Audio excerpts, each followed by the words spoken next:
Шухрат Маматалиевич, балким сиз дүкөнгө маркетке продуктага барбайсыз, бирок ушул тармактын жетекчиси катары айтсаңыз, бүгүн мисал үчүн сиз ун боюнча толук маалымат берсеңиз, бүгүн базарга барсаңыз, бир унду, бир килосын, мисал үчүн алияны алсак, биринчи сорттун алсак, 50 сомго сатып алабыз бизчи. Сиз приказ номер 8 от 24 февраля 2017 года 22 сом, да? Мука пшеничная из пшеницы твердой, мука пшеницы из пшеницы мягкой и спельт 18 сом деп ушул бааларды бекитип бергенсиңер. Ушул кандай бул көзөмөлдүгү жокпу же бул рынокпу, ошого бир маалымат берип койсоңуз. Ун это мука, да, основное питание для людей.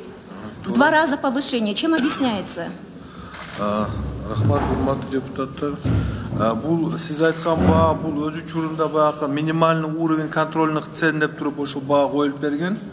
Ал өзүнчө баягы өкмөттүн чечимдерин алайык, өзүнчө баягы жоболор бекитилген. Ал баягы сырттан биздин республикага келип келаткан, импортталып аткан ошол ундун баасы, мисалы кээ бирде ишкерлер ошол бааны өзүнчө баа көрсөтпөй, же мисалы башка баада алып келип көрсөтпөгөн учурда налогтордон качуу үчүн мисалы бааларды арзан көрсөтүп койгон учурлар бар да. А биз коюп берген баалар бул МУКЦ деп коет. Буну ошол баага таянып туруп, ошол налоговый инспекция ошол немеге төлөмдөр төлөйт.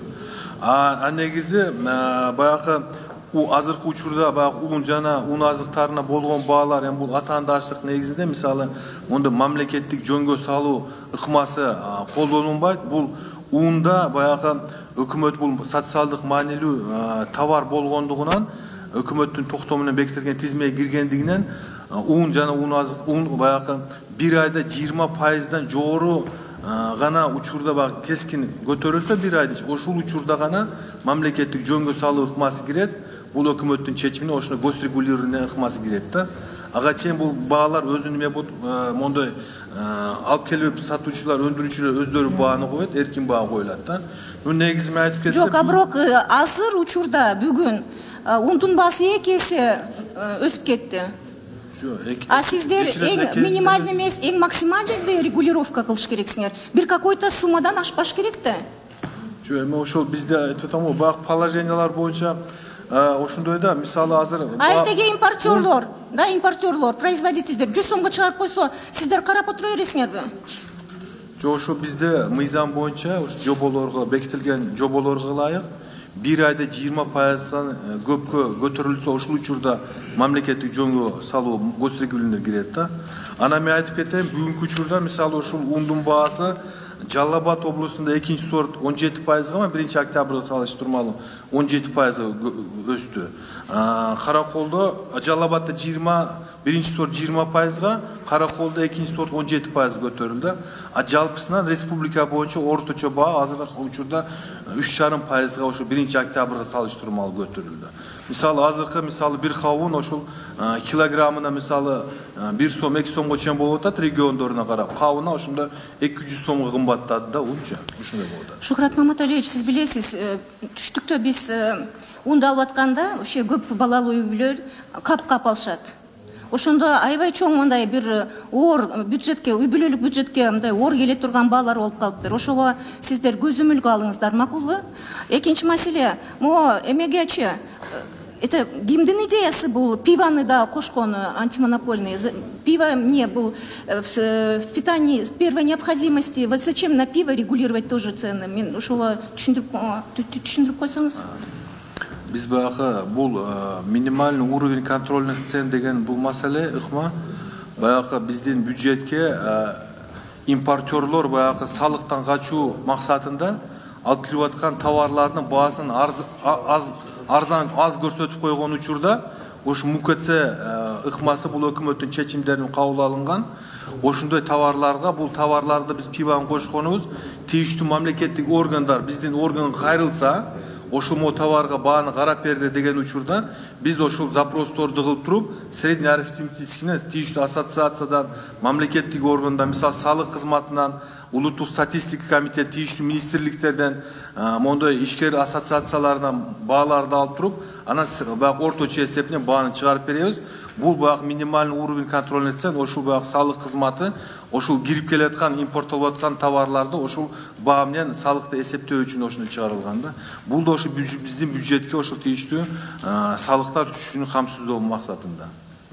Шухрат Маматалиевич, мен сиздин жолуңузга кандай бир логиканы көргөн жокмун. Пивага караганда бир көмүрдү кошпойсуңарбы? Көмүрдүн баасын билесиңерби бүгүн? Сиз могу жерде көмүрдүн баасы 2083 сом деп жазып атасыңар. Мына бүгүнкү бааларды алсаңыз, Орская область от 4700 до 6000. Баткенская область, Сулютинский 7600, минимальный Самаркандекский 5500. Откуда могу силердин бааңар кандай бул эки эсе төмөн рыночный баалардан?